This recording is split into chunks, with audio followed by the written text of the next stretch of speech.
to do this. I know so many people have so many questions about this amazing medicine, so I'm thrilled to be here with two of my favorite vets in the area who are using the medicine and understand it, and I can't wait for us to get questions with them. But I'm first going to tell you a little bit about me. I discovered this wonderful medicine, medical cannabis, about 5 years ago when I was diagnosed with rheumatoid arthritis, and I didn't want to take the prescription medications that were being prescribed to me.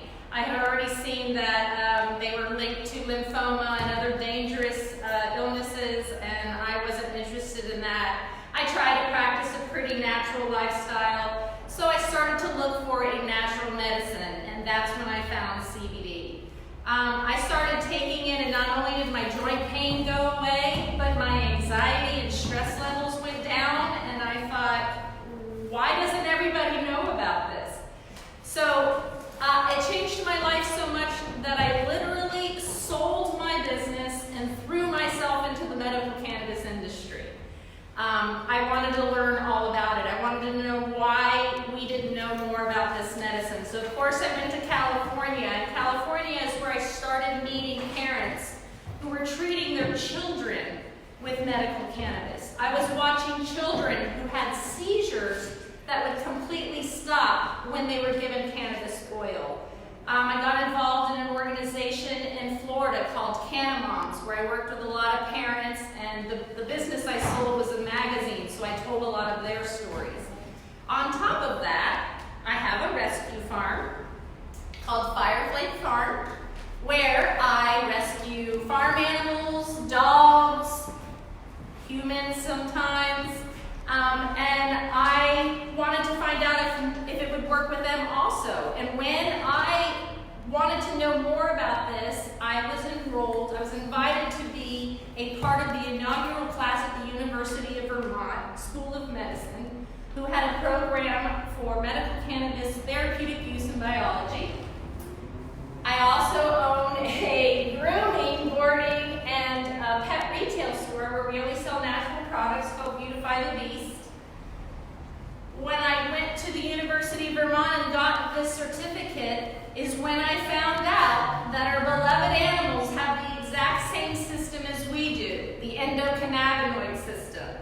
When I learned that my animals could benefit as much as I do, if not more, from this all-natural medicine, I knew what I was supposed to do. I put my two favorite things in the world, cannabis and animals, dogs in particular, together, and found my dream job, and this is what I do now. I'm from Florida, so Florida in 2016 wasn't legal yet, so we fought to get it legalized. When it got legalized, veterinarians and doctors aren't taught about the endocannabinoid system, so I've been spending the past 4 years educating veterinarians and doctors about the endocannabinoid system and the benefits of medical cannabis. So these are some of the things I've been doing the last couple years. So I'm here now to tell you everything I know about the beautiful cannabis plant, and why it is such an amazing plant and why it can do so many things. I want to say up to last month they discovered one more phytocannabinoid, so there's actually 114 phytocannabinoids. Phytocannabinoids are like CBD and THC. Both of those are phytocannabinoids. There's 114 of them discovered so far in this plant. It also has terpenes, hydrocarbons, sugars, fatty acids, flavonoids, vitamins, all kinds of wonderful things that are good for us. It is amazing that this wonderful plant, the best part of the plant, we find the stalk, the leaves, and then we get up into the flower, and in the flower we have these trichomes, and this is where the essential oils, the medicinal compounds live. So this is where we want to get the medicine from.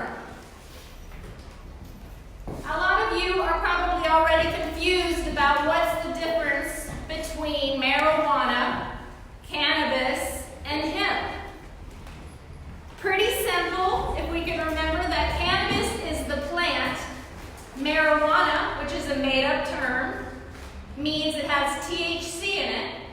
On the other side of the spectrum is hemp, which is defined by the United States government.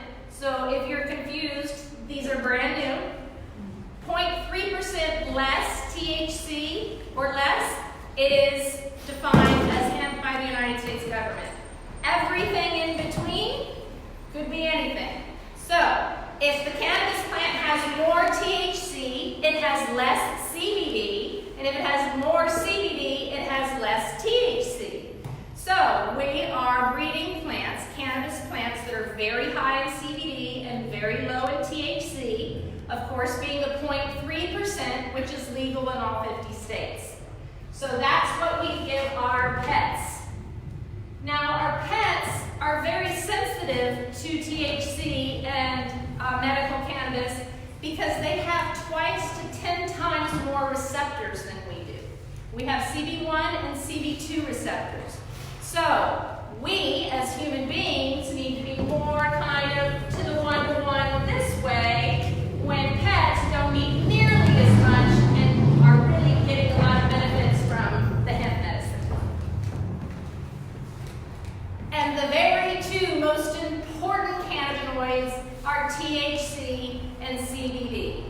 Both of them need to be in the medicine for it to be effective.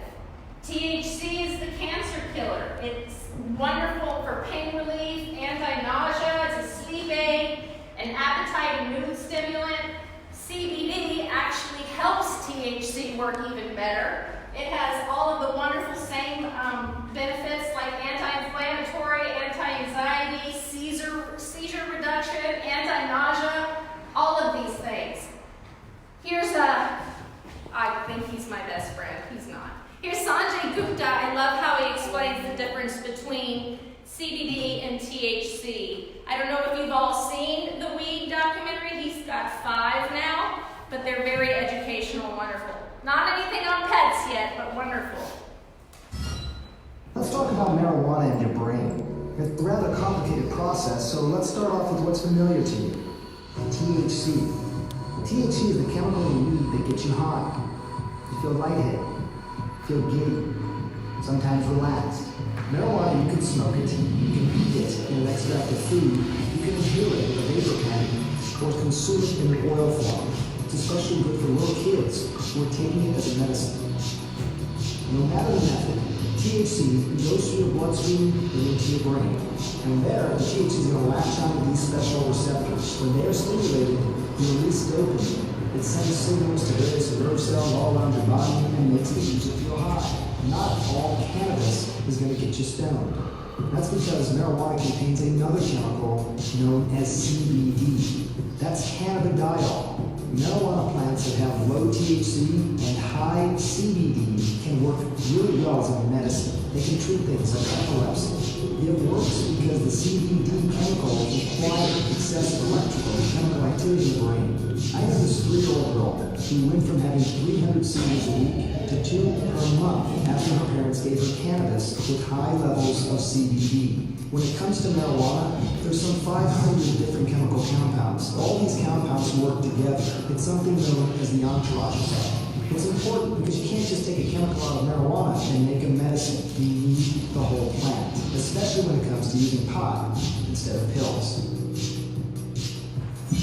So if you noticed, he said you can't just take a single compound out of the plant and make a medicine. We need the whole plant working together.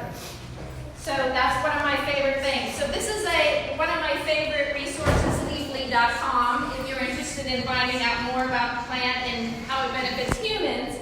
But this is a wheel kind of showing you all of the cannabinoids. There's CBG, CBD, CBC. They are all in here, and they all help all of these ailments. So anything from mood and behavior, it's a neuroprotectant, sleep, pain, everything in this wheel is taken care of. But they all have to be together. You can't just pull out one cannabinoid and think that it's going to still help with anxiety. So all of these wonderful cannabinoids that exist are a part of our endocannabinoid system.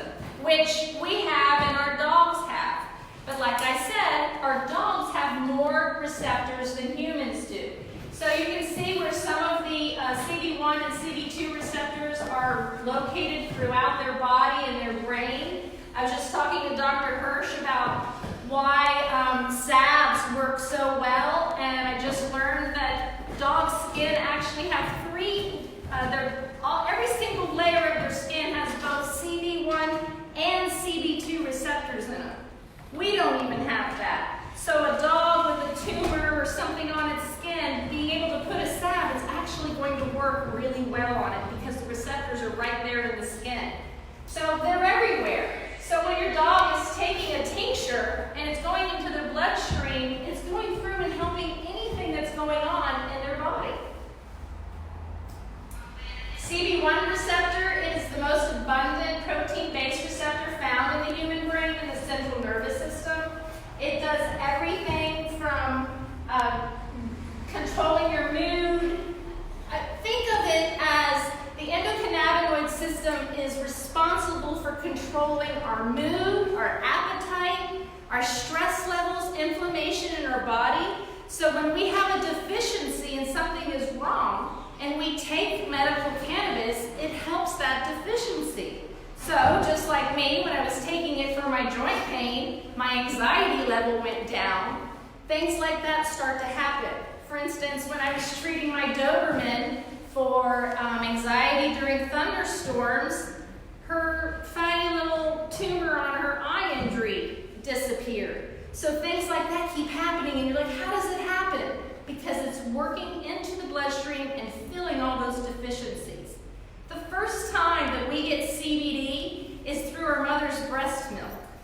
So imagine that if you weren't breastfed, you already have a deficiency in your endocannabinoid system.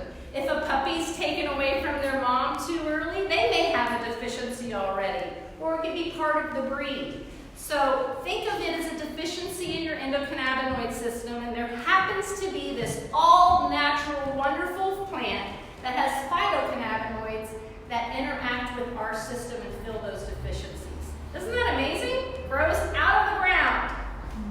The entire plant. Amazing. So CB1 receptors, and then we have CB2 receptors. They're primarily in the cells of the immune system. There are T cells, B cells. They do all kinds of wonderful things. And now we're going to talk about these different cannabinoids. CBD, as we already talked about, and I will go through this quickly so that I don't bore you. But it does everything from not only helping control how the other cannabinoids interact in your endocannabinoid system, like for instance, if anybody were to buy something from a medical dispensary or recreational dispensary and the THC is a little too high, if you were to go to take a full spectrum CBD product, it will fix it. So you will no longer have a bad high. So CBD actually controls that. It is the best cannabinoid besides THC. They're the most effective and do the most work. But we have others like CBC and how they have all their own properties that all the things that they mediate. So everything from being an antibacterial to an antifungal to an antidepressant, CBG, same thing, muscle relaxer, antibacterial. These are all cannabinoids found in the plant, and that's why they're so important to all work together, not be just pulled out. THCA, which is the acidic raw form of THC, turns into THC when you heat it up, which is why it's so important that if you're giving a dog treat or something that a CBD medicine, you want to keep it out of the heat because you would change the medicine. So we've had people who, for instance, left their tincture in the car. They're like, it doesn't seem like it's working or it seems different. Did you leave it in the car? 9 times out of 10 they did. Same thing with treats. A lot of times treats don't even have a full spectrum product on it because you can't cook it. So they'll use an isolate of CBD, which means they just pulled CBD out, made it into a powder form, and mixed it into the treat. THCV, I'll go through these quickly. You will be able to look at it and pause it when you want to later to see all of the benefits of each of these wonderful cannabinoids. But again, calming, appetite suppressant, anti-inflammatory. THCV is going to become very famous soon because of this right here.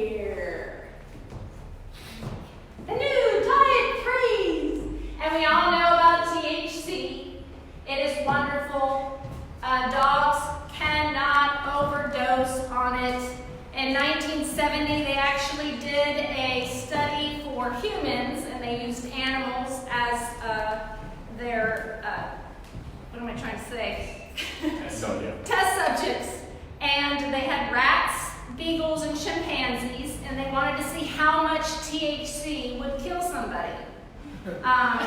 There was no limit that killed anybody. I believe 2 rats died from aspiration, passing out and throwing up.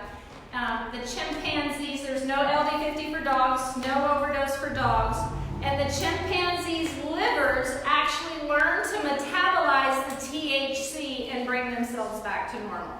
So even when they tried to kill animals with THC, they were unsuccessful. There has been no reported case of any animal, human ever dying from THC or CBD or medical cannabis. Let's give a round of applause for this wonderful plant.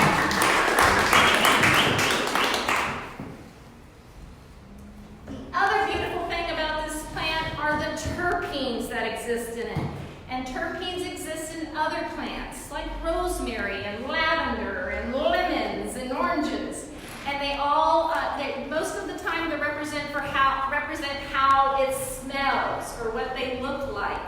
They also have really important functions. They help the cannabinoids do their jobs even better. So again, taking out just the cannabinoid without having all the terpenes in there makes a big difference on how effective the medicine is. So terpenes do things like I said, there's over 200 of them. They're located in those little oils, those trichomes I showed you in the beginning, and they do all kinds of things. A few of my favorites are limonene, squalene, vitamin A, natural rubber is even one. Some of my favorites, again, go to a recreational state, you go buy a flower or a vape and you have a bad experience, run to your CBD, and also you can have maybe a little mango or suck on a lemon, and that will also help regulate the high. You never have to have a bad high or experience ever again. And that's because lemons and mangoes have some of the same compounds, terpenes, that the cannabis plants have in it.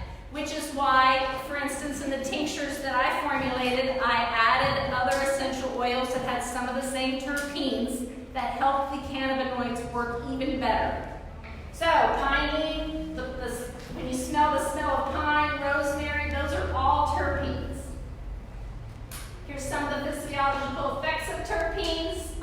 They have a wonderful effect when they're combined with cannabinoids.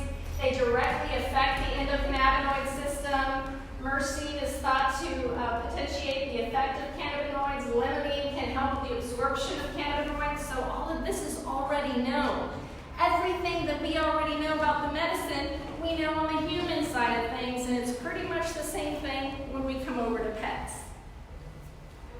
Then we have flavonoids. Flavonoids are, of course, how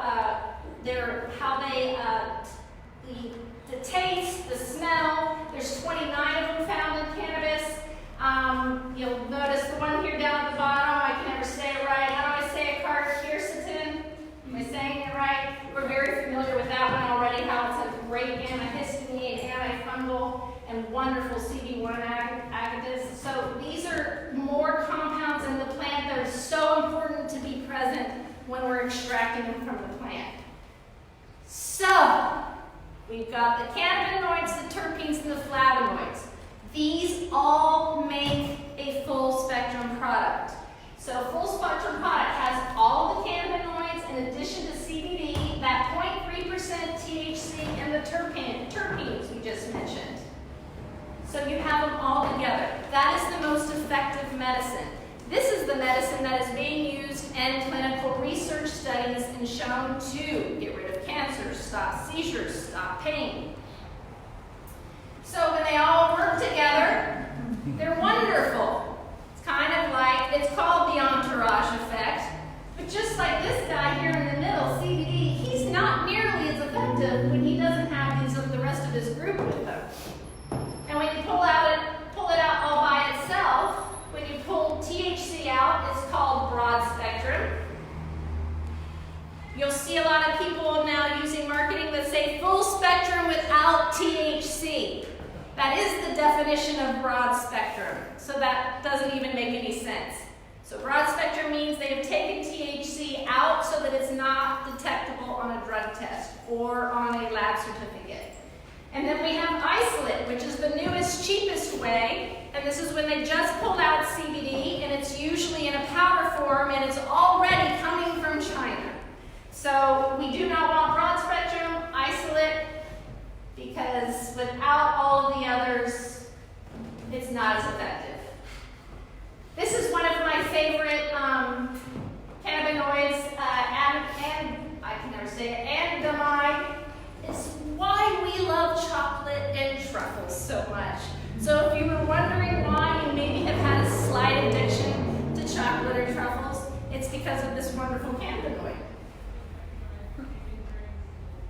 So just kind of to go over again, full spectrum, all of the things that it helps, that has been proven to help already. You see Blanche here running around. She takes it every single day. She is the most chill dog ever until you leave her at home or leave her. And then she goes nuts.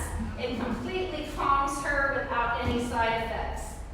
Now we're going to talk about what's beautiful is that even last year I couldn't talk about any research for pets because it didn't exist. So the good thing that's happening now is a lot of these full spectrum companies are starting to do research on their own. We're not waiting for the FDA, which we would wait forever for that. So we're doing our own research. So we already have a study done at CSU where they tested to make sure that it was safe, and it had been proven that it's safe and there was no harm, even though we knew that would happen anyway. So when someone asks, is it safe? Can it hurt my animal? We can now turn to this. According to research, we do have side effects to THC with animals, which is kind of like they do, it does for us also. Some people, I'm sure everybody has had some sort of experience with marijuana, whether they were the group of people, whether they tried it themselves, and you notice everyone in the room reacts differently. It's the same thing with pets. So THC side effects are sedation, something called static ataxia, which I'll show you what that looks like, cardiovascular, a little bit of urinary incontinence. I've been working with animals for about 4 years. I've only experienced that one time. I've only experienced static ataxia about 3 times. Diarrhea, depends how much you're giving them, but it is an oil, so it could cause that. Maybe a little bit of vomiting, but literally haven't seen anything negative. And I've done everything with a 1-to-1 for really sick dogs to the 0.3% THC. This is Lua. Her daddy is here in the audience. What's interesting is that this is on a 1,100 milligram full spectrum from him, only the 0.3% THC, and she's experiencing static ataxia, which usually starts with major zoomies. So you'll see her running down the hall. She's feeling really good. She had a leg injury, right? Billy, a leg injury? Yeah, so she wasn't feeling too good, wasn't playing, so she was feeling really good here. Then you can see her get back inside. She's a little off a little bit, but nothing to be concerned about or that you have to worry. You can see her here. It's just kind of like feeling a little, but feeling very good. So this is the worst thing that happens, and there's no cause for alarm. And what's crazy is that this happens with a 0.3% THC product. But it is a product that's extracted from the flower and has all the cannabinoids and everything in it. So that's why I think she had this reaction. And she's doing great. She's still taking it. So because this is a completely unregulated market, we have a lot of products out there that aren't effective. So everything, all of CBD products are not created equally. So I'm going to help you guys learn how to maybe choose a product. And these are kind of some guidelines. So we want to make sure they're grown organically here in the United States. The good thing is it's that if it's part of the Farm Bill, it's already grown organically. You want to make sure they have good manufacturing practices. How are they harvesting it? Making sure they're not doing anything wrong in the process. How are they extracting it? How are they manufacturing it? Are there other ingredients in it that are helpful or are they harmful? And most important, make sure each product has a certificate of analysis showing you exactly what's inside that product that you're buying. It'll show you not only what's in it, but it's also what's not in it. And I'll explain that in a minute. And a full spectrum product. Everything I talked about, that it has all the compounds in it. And that certificate of analysis will show you what's in it. So I'm going to go through extraction first so that I can explain to you how it's done so that it kind of makes sense. So remember I showed you the flowers in the beginning. The flowers of the plant get cut off, everything else gets sent off. Usually the flowers are for human products and the rest of the parts are called aerial parts and they go get made into pet products. Not mine. There's probably about 25 companies that I know of that do it this way. We extract from the flower. Why? Because that's where all the medicinal compounds are. Are there medicinal compounds in the leaves? Of course, but where are the most of them? In that flower. So we grind up the flower and then we put it through a CO2 extraction, which I'm going to show you, which then gives us the oil. This is the CO2 extraction process. The ground up flour gets put in right here. It is filled with CO2, which is right between a gas and a liquid. It's pumped into the raw material, which actually separates the compounds from the raw material, brings it up, and then down. And then this is a super closed system where the CO2 will go back and be reused, and the oil will come through here and be dropped into here.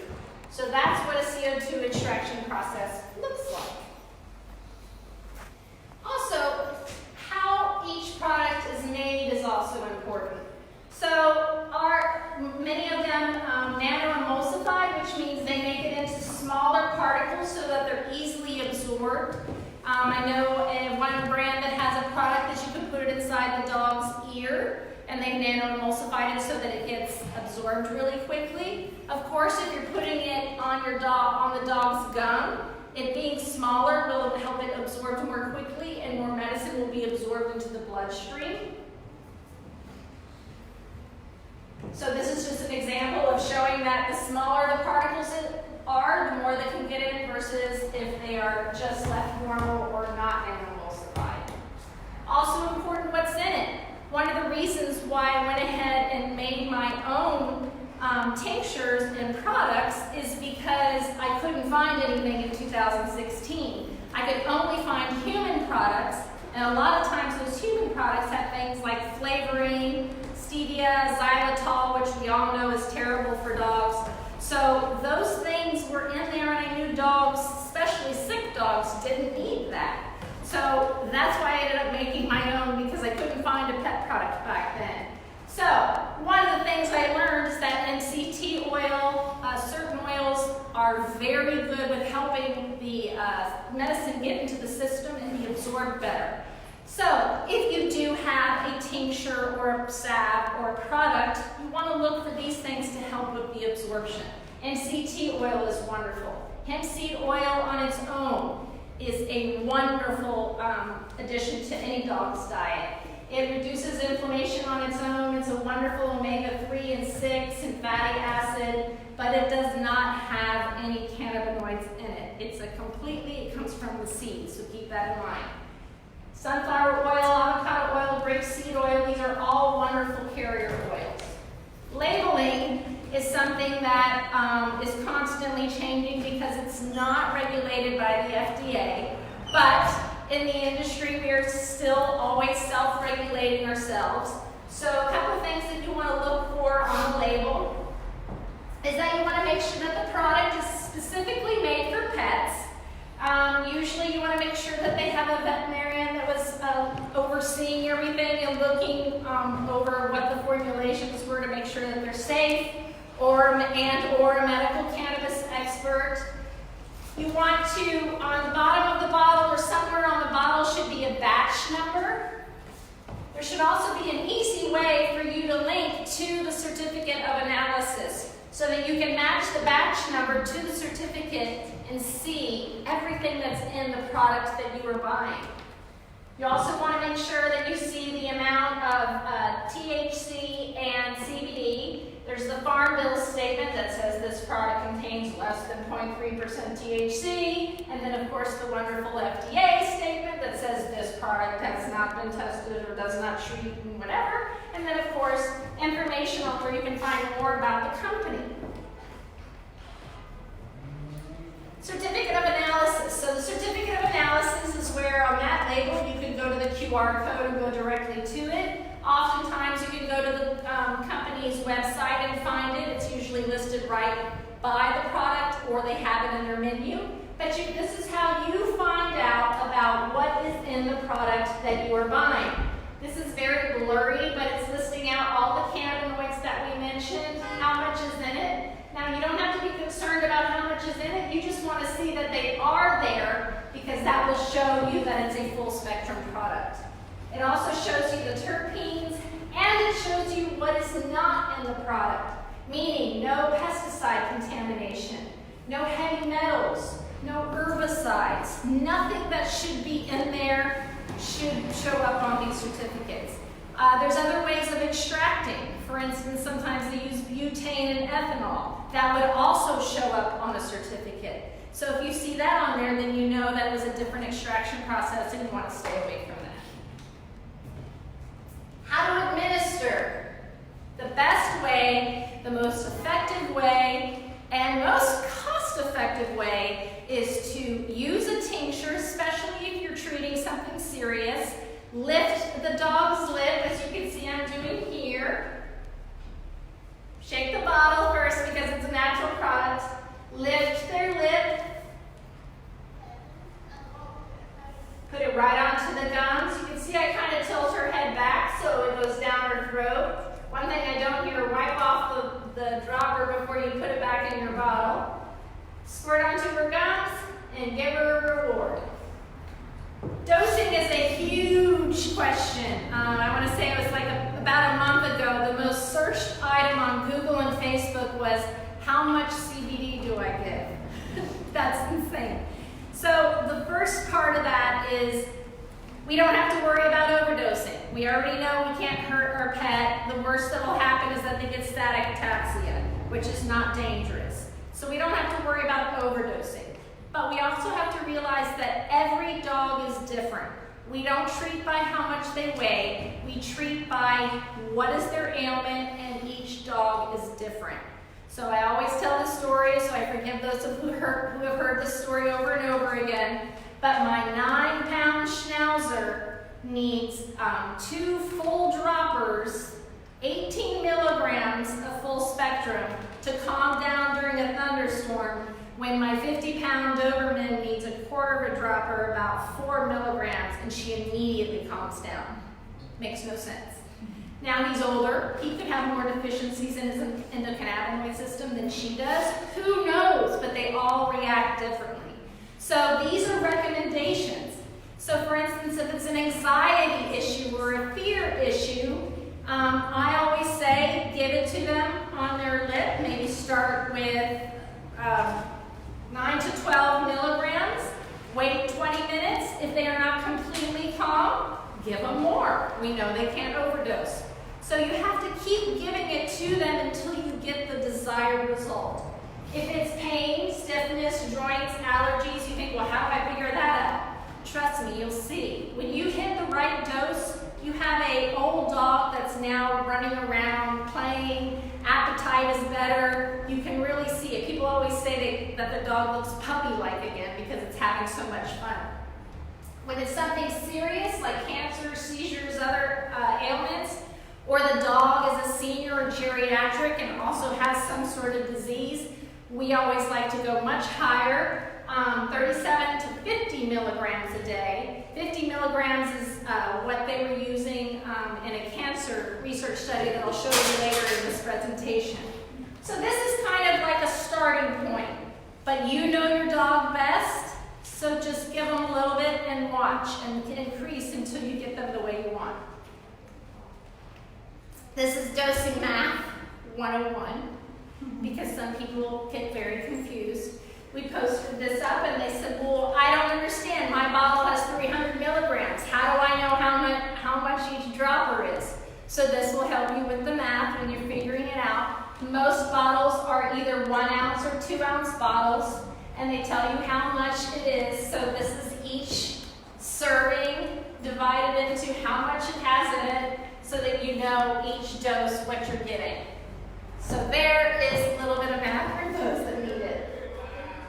Again, these are some of the things I said. Start low, slowly increase depending on ailment. Microdosing is great. If you want to split up your dosing throughout the day, that's better, because then you're kind of having it in their body the entire time. And understand that a full dropper on the gums is probably not going to be as effective as a half a dropper, then wait a little while, and then do another half a dropper.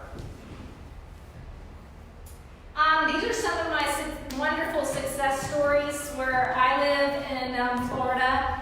I have the opportunity to get animals from vets who they've tried everything, or the parents aren't willing to give up, or we rescue them, and then I get to treat them and I have nothing to lose. So I have brought many dogs back to life, and this is one of our favorites, so I just wanted to share this story with you.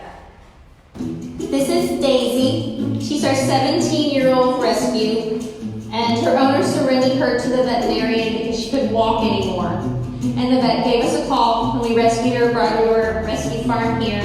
We took her off all of her prescription medications. She was having seizures every day, grand mal seizures. She had no hair on her feet, on her tail, and we have her on a CBD regimen, and she has come back to life. She's become puppy-like. She runs around and plays, and she could live to be 20 years old and live a very long, happy, pain-free life. See? So the best thing about Daisy and that picture of her running is that she was brought in by her family to be put down because she couldn't walk anymore. So every time I see that picture of Daisy running, it's amazing. She's not feeling any pain anymore. The dog wouldn't move. They brought her in to put her down because she wasn't walking anymore. She had no hair on her feet. And I gave her CBD. And that's what we get. You know, Hernando is treating his 80-year-old dad's Parkinson's right now. You know, it's a life changer. A life changer. It has completely changed my life and changed all of my animals. I give it to my ducks, my chickens, my pig, anybody. If I think anybody's in pain or hurt, they're getting CBD oil and they're going to have a good day. Because none of us want to see our pets suffer or be in pain. That's the worst, right? So to me, it's a lifesaver. Did I go too far? Yes. So this, I'm going to share with you some of the recent research. We don't have to go through it too far. You guys can look back on it. We have on my website, angelaardolino.com/petcbd research. I have all of this there with links to the direct research so that we don't have to spend too much time on it.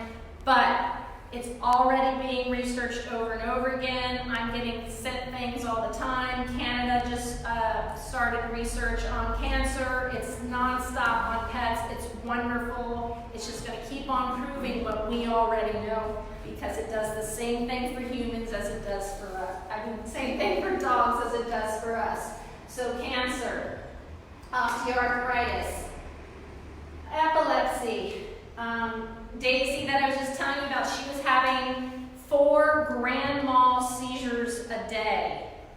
So it was, again, I didn't know what the dosage would be, so I would give it and get it to down to 1 a day. So then I would increase it and then none would happen. And then if I decreased it, the 1 would come back. So I had to figure out what worked for Daisy. She was 17 years old, filled with problems, so she needed a lot of medicine.